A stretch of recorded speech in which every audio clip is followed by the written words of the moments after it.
So the idea was to bring together faculty and students from Kean University and Wenzhou-Kean University. Every year we do design build workshop, but we alternate between New Jersey and Wenzhou. As you can see, it turned out amazing. We've really grown like a great bond with each other over the past week. A lot of people seem to enjoy our project, so that's really rewarding in the end to know that people actually like it and are interacting with our project. The fact that we were able to interact with Chinese students is a great experience and opportunity for both sides, US and China. When we make something together, we have to know each other in a different way.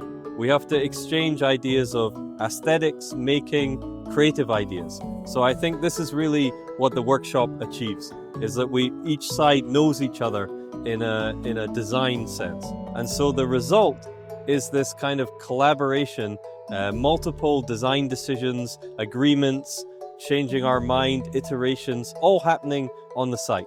So when we look back, this is really the big reflection in the work. It's how did we come together, what did we make together, and the sharing of all of that produces a kind of deep bond that creatively we all take part in.